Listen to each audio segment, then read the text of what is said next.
Hey everyone, my name is Daniel, an indie game dev from Germany. I'm working on a game called Osore. It's a shooter-up roguelite game with a touch of a story if you want to explore it. I'm working on Osore for over 5 months now and it already is in a pretty good state, except that there is not much content like special powers, enemies and similar elements. But what it missed for a big chunk of the time I worked on Osore were upgrades, a menu and a nicely done in-game tutorial. So players actually know how to play the game. So that's what I did the past month. Wait a minute, I didn't make a single devlog on Osore the past month. Holy sh**. To start off the work, I began by making the main menu of Osore. For now I plan to only add 3 things to the menu, which is starting the game, using shortcuts to the different areas and leaving the game.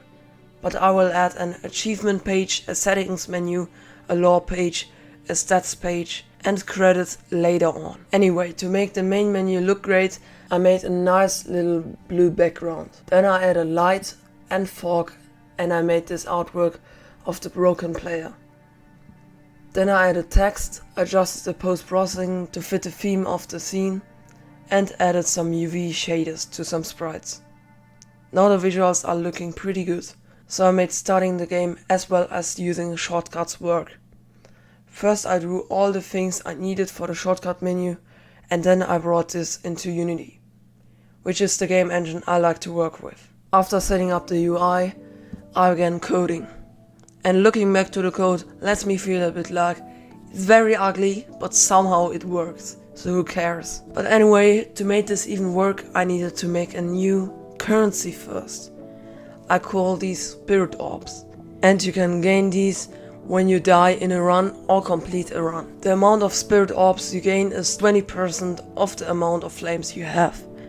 This avoids players farming spirit orbs by dying over and over without playing an actual run. Now that I've created a new currency that's used in the menu, you can purchase the shortcuts with spirit orbs. Now I only need to make unlocking a shortcut work and using it when unlocked. Some parts of this were a tiny bit tricky, especially with the unlocking, but I got it working as you can see. After this I also made leaving the game work, but that wasn't much effort as it's just a couple lines of code. After the actual main menu I want to bring something before the menu in, so I made a title screen. I again took the background and added some lighting and particles using Unity's particle system. A great system with that you can literally hack NASA or even some weird aliens somewhere in the universe. Now I drew a logo for Osore and I also made a press space or an icon for whatever input device you use to start text. And actually here's where the problem began.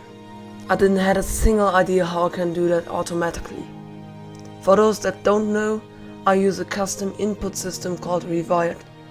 I never really had a problem with Rewired and it's actually a really great asset. But the icons are somehow a different beast. I spent my time reading almost the whole documentation of Rewired and even reaching out to the creator of Rewired, who then said that it's in the documentation. And I mean, are you kidding me? It's just not what I'm searching for. I've spent a few days, maybe even a week, studying Rewired and I still didn't find a solution. Now I had 3 options. Giving up even more researching or solving the problem in a different, smart way.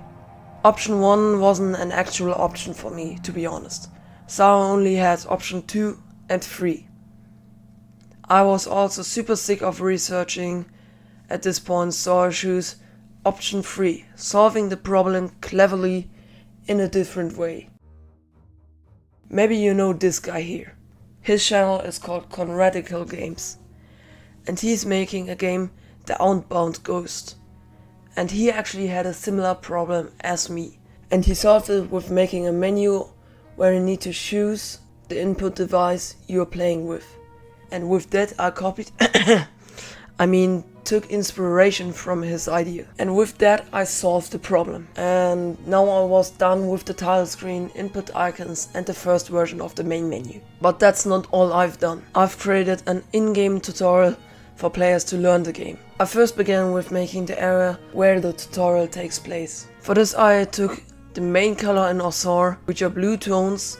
It also communicates to the player that you're safe right here. As you can see here, I took some abstract elements for the background shapes and I made this blue watercolor background. After I got this blue area done, I began making the different icons and texts to display. Then I quickly redid the camera movement in this level and I actually was done. I still need music for this, but I will reach out to my music composer called Chris Kohler for this tune. Now I've did 2 of the things from the list. So there are only the upgrades to do. No, I fooled you. There's even more. So now let's get into a speed round of small additions I added. I added a hard vignette when the player has only 1 health point. I made red highlights around all enemies so they don't get lost in the environment. I redid the explosion graphics. I redid the upgrade descriptions I messed up before, and I made the flames blue instead of orange because blue is the friendly player color. Finish. These additions are actually really fitting and add even more to the game's polished state. Now you may think, we finally get to the upgrades, but no, I did even more. You probably don't know this, but before the flames and other things that should be saved over scenes were saved using Unity's built-in player paths. The problem with this is here that when you close the game and open it up again, it's still saved. And I don't want that when saving for a run. So I made my very own run saving system. With this I even made it possible to save the spells over scenes, and that's pretty great. I also needed this for the upgrades later on to save if you bought them. And now you think I will come to the upgrades.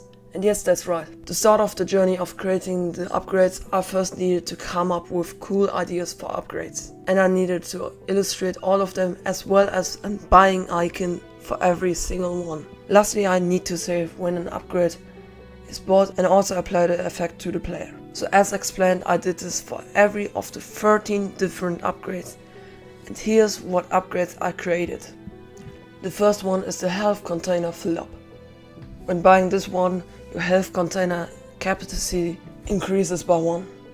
The next upgrade is the heal upgrade, and I guess you know what it does. Exactly, it damages you. Then there's the reroll upgrade.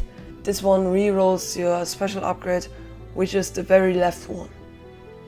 And now let's get to these special upgrades. First of all, I've made the boss double damage upgrade. With this one you have a 20% chance that you deal double damage to a boss. Another one is the broken flame upgrade. With this you get 5 flames whenever you take damage. The discount upgrade has a 15% discount to all upgrades.